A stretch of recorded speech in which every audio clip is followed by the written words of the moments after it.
Um jogo de plataforma 2D com um protagonista veloz, cheio de loops, molas e inimigos robôs, e que começa em um mapa meio tropical. Te lembra alguma coisa?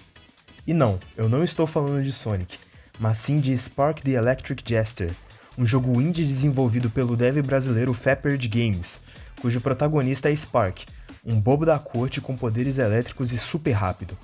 Mas será que esse jogo é apenas uma cópia dos jogos clássicos do Azulão, ou é inspirado neles e expande bem os seus próprios conceitos de gameplay? É isso que vamos ver hoje na análise do primeiro jogo dessa franquia indie, que já conta com 3 jogos e, inclusive, teve o lançamento para a Switch do seu terceiro jogo anunciado recentemente.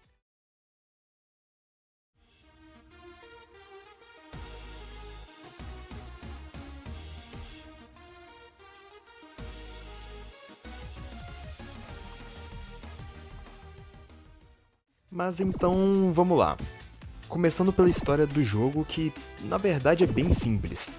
Spark vive num mundo que cada vez mais tem sido meio que dominado por robôs. As máquinas estão por todo lado e estão tirando emprego de muita gente, inclusive do próprio Spark, que era um bobo da corte de um circo, até ser demitido e substituído por um robô bem parecido com ele, o Fark. Logo depois disso, começa uma espécie de rebelião das máquinas que passam a atacar as pessoas. Historinha bem distópica essa, né? Então, Spark sai pelo mundo destruindo os robôs que estão atacando as cidades, enquanto busca derrotar o Fark, que aos poucos ele percebe ter um papel maior nessa trama toda. Inclusive pausa para ressaltar como as animações desse jogo são legais, olha isso aqui.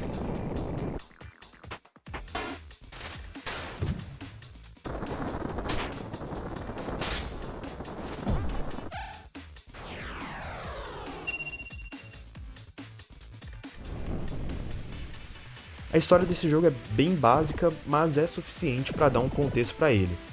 Agora o foco mesmo é a gameplay. Vamos agora então para o que é um dos pontos mais interessantes do jogo, a gameplay. Os controles básicos são até que bem simples. Você pode pular, dar dash quando está no chão e atacar. E se você atacar repetidamente 3 vezes, ele vai executar um pequeno combo.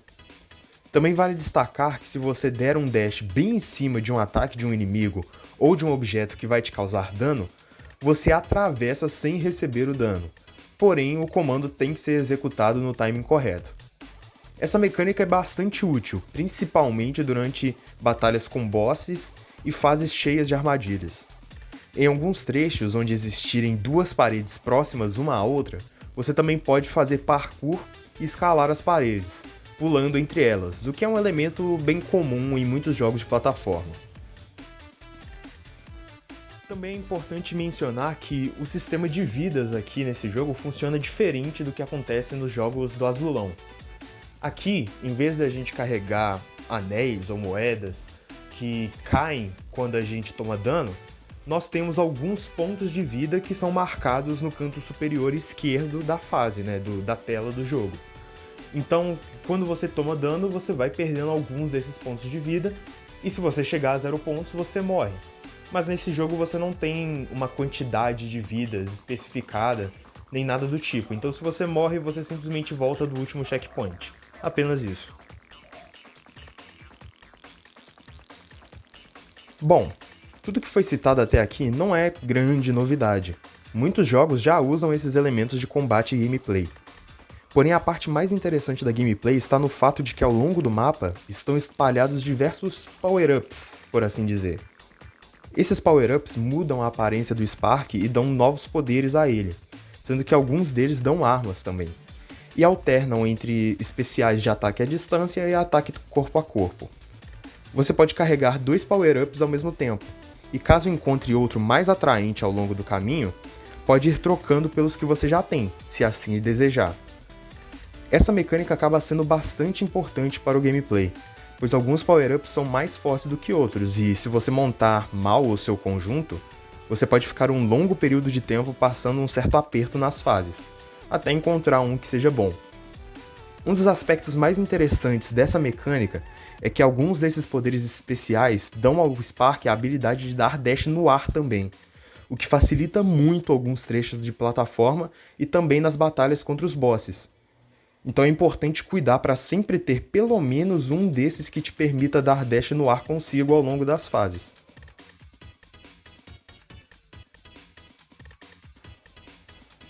Listando agora alguns dos poderes especiais do jogo. Nós temos o Wind, que é um dos primeiros a aparecer no jogo. Ele ataca a distância e pode dar dash no ar, como eu mencionei anteriormente. A gente tem também o Archer, um arqueiro que não dá dash no ar, mas mesmo assim ele é um dos meus favoritos, principalmente na hora da boss fight, já que a habilidade dele atacar a distância é muito boa e facilita para atacar sem tomar dano. Temos também o Board, que não ataca de forma muito especial, mas ele tem uma prancha, então é bem maneiro de jogar com ele em fases abertas. Temos o Hammer também, que acrescenta um martelo ao Spark e também não pode dar dash aéreo. O Cool, e sim, o nome do Power Up é simplesmente legal em inglês. E ele honra bem o seu nome porque ele consegue planar infinitamente, o que é bem útil. E o ataque dele também é muito bom. Sério, se liga nessa boss fight com ele. É muito roubado. E o mais raro e apelão de todos, o Magical, que tem um ataque à distância muito bom e também consegue dar dash aéreo. Ele costuma ser encontrado mais pro final do jogo apenas. Esses são alguns dos power-ups que você encontra no jogo, mas ainda tem outros. Essa mecânica é bem legal e ajuda a tornar a gameplay bem mais diversificada. E é muito da hora quando você joga pela primeira vez com um especial novo que é bom de jogar. Então a gameplay do jogo acaba sendo um grande ponto positivo dele, porque faz com que você sempre tenha alguma novidade para explorar e essa mecânica faz você pensar bem em quais são os dois especiais que você vai querer carregar pelas fases. Bom, partindo agora para o level design. Esse jogo contém alguns trechos de fase que te permitem alcançar altas velocidades, como loops e rampas longas, bem como trechos mais truncados, por assim dizer, onde você precisa parar para enfrentar os inimigos. Apesar de que, na maioria das vezes, você consegue passar direto pelos inimigos se você quiser. Os estágios, eles variam bastante, entre locais mais abertos e mais fechados, em ambientação e horário do dia. Então esse jogo nunca fica visualmente repetitivo. Inclusive, no que diz respeito ao visual, esse é um jogo muito bonito. Mas voltando para os elementos do mapa, além de loops, temos molas espalhadas em todos os mapas, além de alguns elementos específicos de cada estágio, como esses canhões aqui, esses tubos que te permitem decidir para qual direção você quer ir, essa espécie de tubo de teleporte, ou o que quer que isso seja, que te leva, né, de um ponto ao outro. E, bom, se você é fã de Sonic, certamente percebeu que tudo isso que eu falei e mostrei aqui já apareceu em algum ou alguns jogos do Ouriço, mostrando mais uma vez o quanto o dev brasileiro se inspirou na franquia para criar o Spark. Aliás, falando em inspiração, aqui você também passa por uma plaquinha no final das fases, igual em Sonic. Mas bom, uma coisa interessante desse jogo é que, além de termos bosses para enfrentar no final de cada zona, também temos alguns no meio delas, o que dá uma variação bem agradável para a gameplay, já que você se depara com um pequeno boss do nada em meio às fases, ainda que sejam bosses mais fáceis de se combater. Esses chefes, aliás, costumam ter um visual bem interessante, e às vezes são modelados de forma até a simular uma espécie de 3D, apesar de que eu acredite que seja tudo baseado em sprites mesmo. O jogo possui 16 estágios ao todo, cada um dividido em duas partes, e varia bastante em visual e trilha sonora. E falando em trilha sonora, vamos então para essa que é uma das melhores coisas desse jogo. Não é segredo para ninguém que Sonic é uma franquia que valoriza muito uma soundtrack de boa qualidade. E em Spark não foi diferente. As músicas do jogo são simplesmente ótimas. Aliás, a música que ficou tocando ao longo desse vídeo é justamente do jogo. A trilha sonora de Spark puxa bastante para o clássico padrão de música eletrônica de jogos 16 bits, o que combina perfeitamente com a vibe do jogo e com as fases frenéticas. Fiquem um pouco então com algumas músicas da soundtrack do jogo, para vocês terem uma noção melhor do que eu tô falando.